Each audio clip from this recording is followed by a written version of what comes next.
जय श्री राम मित्रों, राधे राधे मित्रों। आप सभी का मेरे YouTube चैनल संस्कृति भी सुधा में हृदय अभिनंदन है। मित्रों, हमारे साथ बोलेंगे ओम श्री कृष्णाय वासुदेवाय हरये परमात्मने प्रणतः क्लेशनाशाय गोविंदाय नमो नमः। आप लोग सोच रहे होंगे मैंने इस मंत्र का जाप क्यों करवाया है। हाँ जी मित्रों, मैंने इस मंत्र का जाप इसलिए करवाया है कि कल मलमास की अमावस्या है। मलमास जिसे हम पुरुषोत्तम मास से भी के नाम से भी जानते हैं, अत्यंत पावन महीना है। इस महीने में ऐसा कहते हैं कि प्रभु की कथाएं करवानी चाहिए, प्रभु के नाम का स्मरण करना चाहिए। यदि हम नहीं कर सकते हैं, नाम का स्मरण नहीं करवा सकते हैं कथाएं, तो हमें एक छोटा सा उपाय अवश्य करना चाहिए। हमारी जो बहन बेटियां हैं उनके यहाँ मलमास में पुए अवश्य भेजने चाहिए। पुए और मिठाई, वस्त्र इत्यादि। जो लोग अत्यंत निर्धन हैं वह कल इस काम को करेंगे। कल पीपल की 108 परिक्रमा करेंगे, क्योंकि कल सोमवती अमावस्या है। सोमवती अमावस्या सबसे बड़ी अमावस्या मानी जाती है।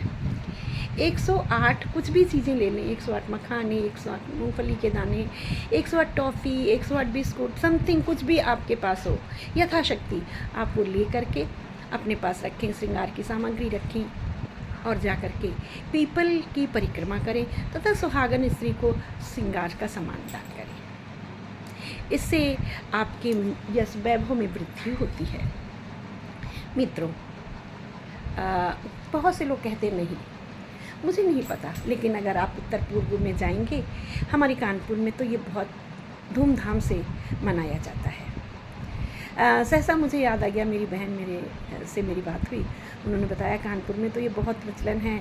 और मुझे एकदम से, मैं रेस्ट कर रही थी और उठकर बैठ गई। मैंने सोचा आप लोग के साथ इसे साझा करूं, तो मैं इस बात को साझा करने के लिए बैठ गई। तो कल आप सभी से निवेदन है कि आप सभी कल आप सभी लोग तो मेरा आपसे निवेदन है, कल आप सभी लोग पीपल की परिक्रमा करें। सोमवती अमावस्या के पर्व को अत्यंत धूमधाम से मनाएं। मित्रों, क्या हो रहा है कि हम लोग अपने रीति रिवाजों को भूलते जा रहे हैं, अपने पर्वों को भूलते जा रहे हैं। तो युवा पीढ़ी को ये पर्व याद दिलाने के लिए मैं कह रही हूँ। मित्रों, सोमवती अमावस्या में एक और काम करते हैं, अगर नहीं हो तो पितरों के नाम का सीधा निकाल कर दे देते हैं। ये भी ना कर पाएँ तो आप कम से कम इतना तो कर ही सकते हैं कि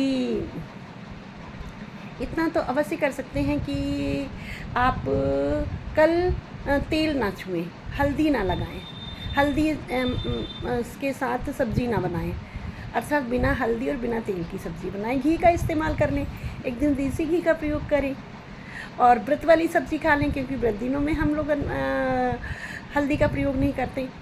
तो हम उसको एक उत्साह के साथ मनाएं, उत्साह के साथ इसको मना करके और इस पर्व को मनाएं। मित्रों, एक और ख़ास जानकारी देने जा रही हूँ कि अभी तक मैं रामायण की जो कथाओं का वाचन कर रही थी या आप तक पहुंचा रही थी, वह मैं नित्य एक वीडियो डाला करती थी। अब मैंने उसमें कुछ बदलाव किए हैं। हमारे गुरुदेव श्री अवधेशानंद जी, गिरी जी महाराज, वो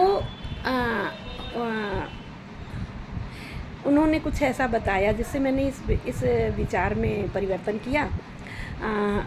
अब से मैं अपनी वीडियोज़ सोमवार को, फिर बुधवार को, फिर शुक्रवार को, फिर रविवार को इस क्रम में डालूंगी, अर्थात एक दिन छोड़कर डालूंगी। तो एक दिन छोड़कर आप लोग मेरी वीडियो को देख पाएंगे।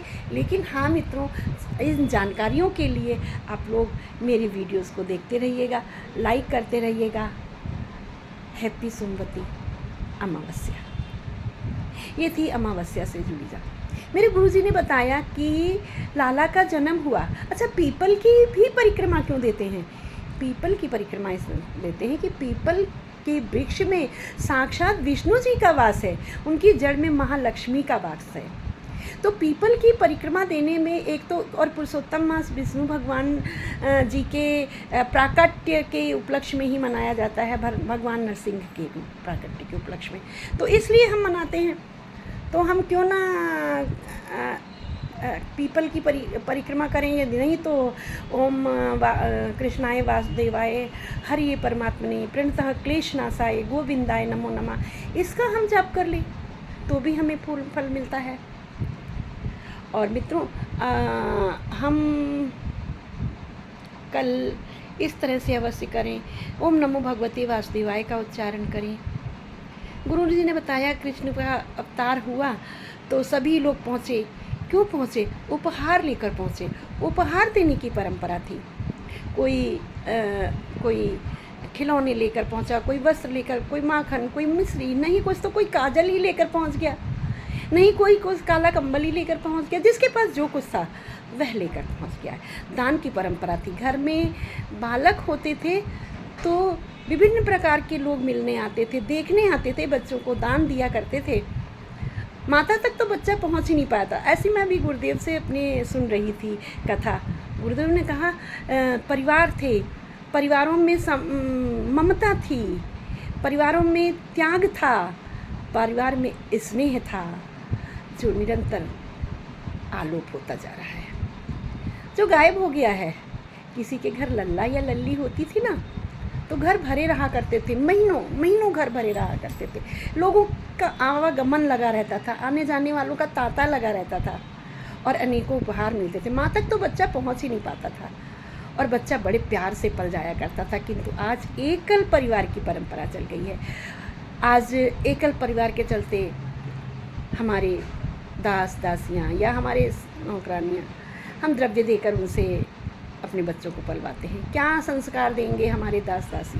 क्या संस्कार देंगे हमारे सर्वेंट्स हमारे बच्चों को? तो मित्रों, हाँ, एकल परिवार में रहना कई बार हमारी मजबूरी हो जाती है, तो हम सतगुरु के चरणों में उनको लगाएं। इसी भावना के साथ मित्रों, आप सभी को सोमवती अमावस्या की हार्दिक शुभकामनाएं। सोमवती अमावस्या में आप कुछ ना कुछ दान अवश्य करें, नहीं कुछ तो एक टॉफ़ी का पैकेट मंगा करके वही दान कर दें। बोलो सत्यनारायण भगवान की जय। बोलो पुरुषोत्तम मास की आप सभी को हार्दिक बधाएं। सोमवती अमावस्या की जय।